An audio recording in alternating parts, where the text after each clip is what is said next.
Baiklah, selanjutnya di samping kelebihan dari aplikasi Lazada, kemudian tentunya ada kekurangan-kekurangan dari aplikasi Lazada.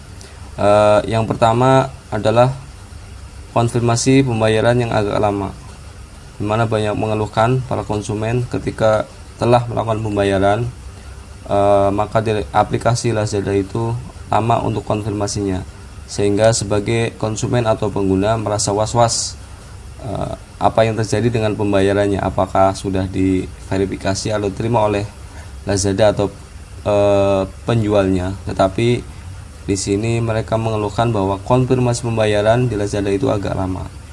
Kemudian yang kedua, sistem manajemen yang tidak transparan.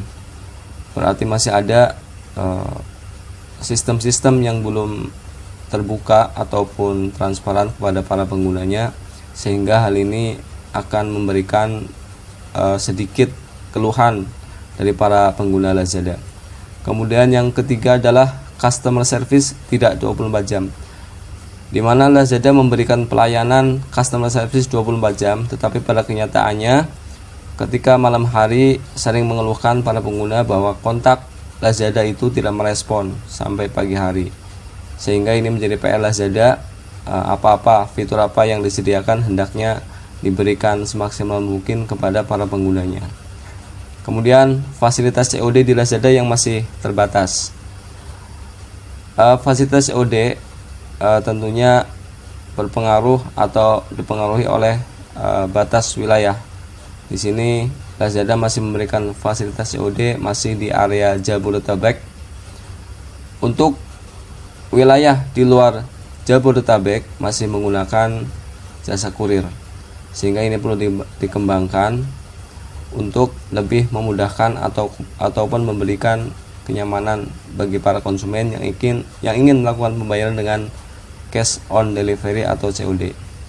Kemudian selanjutnya adalah konfirmasi pembayaran yang lama, sama seperti yang di atas tadi ya. Kemudian selanjutnya adalah uang sulit kembali, di mana banyak mengeluhkan ketika seorang konsumen atau pengguna dari suatu aplikasi marketplace ketika menerima barang ataupun pesanan yang tidak sesuai, tentunya mereka kecewa dan ingin mengembalikan barang tersebut, dan tentunya pembayaran yang telah dibayarkannya semestinya harus dikembalikan oleh pihak penjual ataupun pihak marketplace.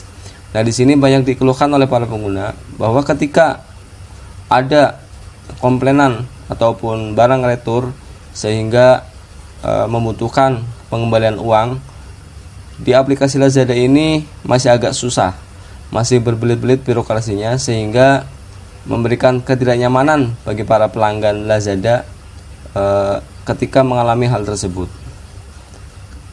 Kemudian yang selanjutnya adalah jualan sulit, di mana di aplikasi Lazada ini jika seorang pengguna atau konsumen ingin menjadi seorang seller di Lazada, itu harus menginstal aplikasi selanjutnya, yaitu aplikasi Lazada Seller Center, yang tentunya hal ini akan cukup merepotkan bagi sebagian pengguna ya, karena tentunya satu aplikasi pun sudah memakan banyak ruang di HP ataupun di perangkat, apalagi ditambah dengan aplikasi yang lain hanya untuk ingin berjualan. Karena marketplace yang lain itu menawarkan ataupun memberikan fitur yang satu, di mana dalam satu fitur aplikasi itu kita bisa menjadi seorang konsumen sekaligus bisa menjadi seorang penjual. Kemudian pengguna dari aplikasi Lazada. Di sini kita akan memberikan gambaran di posisi keberapakah Lazada berada. Ternyata ada di urutan yang keempat, di mana yang pertama itu dipegang oleh Tokopedia dengan 158,1 juta kunjungan. Kemudian yang kedua adalah Shopee dengan kunjungan 134,4 juta kunjungan. Kemudian yang ketiga adalah Bukalapak dengan 30,1 juta kunjungan. Nah, Lazada berada di peringkat 4, yaitu dengan 27,95 juta kunjungan. Kemudian untuk Lazada Asia sendiri yang terdiri dari Lazada Indonesia, Lazada Malaysia, Lazada Thailand, Lazada Vietnam, Lazada Singapura, dan Lazada Filipina, itu semuanya terkumpul dengan total 550 juta pelanggan. Hal ini tentunya memberikan kontribusi yang besar bagi kemajuan Lazada, terutama dengan banyaknya